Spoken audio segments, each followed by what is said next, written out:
Today's lesson involved making patterns with blocks and doing diagrams and looking to do with number patterns and shape patterns. Today we're going to learn about patterns in mathematics like 2, 4, 6, 8, 10. Sam, why is that a pattern? Is there any kind of rule to it?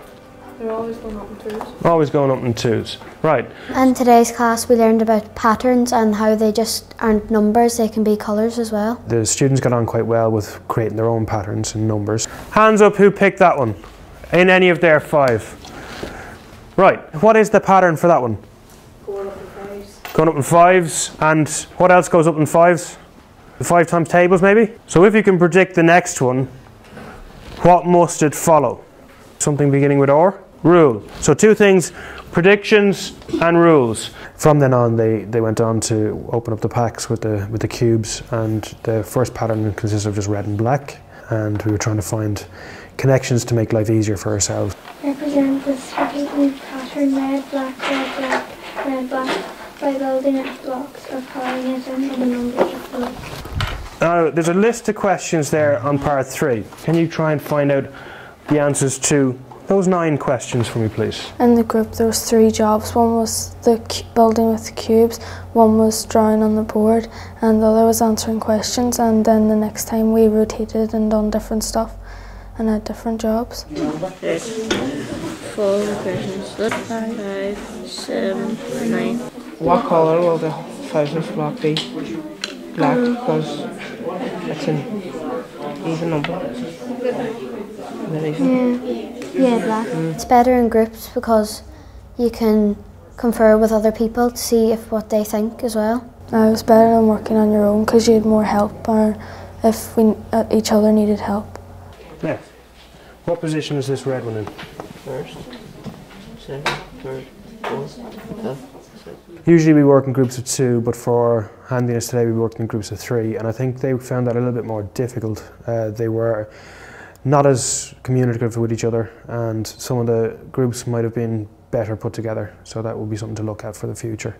List the position numbers of the first 5 red blocks. John? 1, 3, 5, 7, 9. Excellent. This kind of maths is better because here's more practical stuff instead of just writing. I've been around and a few of you found this one difficult. Who can tell me the position number on the strip that the 100th black block has? The project maths element helps students who are maybe weaker at, as the old saying would go, the chalk and talk, taking notes and doing questions. They get benefits because they're actually working it out themselves more often, and that it helps them improve. Excellent, right. What colour is the 25th block? Black. Would it be black?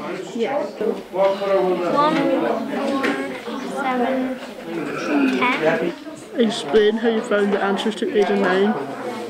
3, 6, and 9. They all are multiples of 3. I remember it because you're actually doing it instead of just writing it, and you have to think about it more. The black blocks are always even numbers, and so the 100th block has to be black because But that isn't even there. 100's an even number. The thing I found hardest was probably finding what the 100th coloured block would be and the 500th block would be. How would you prove it to each other? Because you said green, you said black, and I'm saying yellow. So, how do we prove it? Do we have enough blocks to show? So is there another way of coming up with it? Divide 3 into... We wouldn't do the T and L every lesson, basically because of time, but every lesson we would try and do as much independent work as possible and tease them out. It takes longer, which is, as I said, the time issue, but at the same time it does make life easier for them in exams. It has shown positive results. Now, are the blacks going up in 3s? Are they not? Yeah. They are. So 100 times 3. As a teacher, you're more aware very quickly of who's doing well and who's struggling, because it's very easy to see who's not getting on, whereas with the notes and just questions, they could be just copying.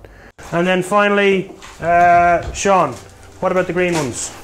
The green ones go up 3, 6 and 9 up in 3s. Project maths is more beneficial to the lower ability students because they're able to use real life information and bring it into the maths classroom, whereas maybe beforehand they couldn't make the link.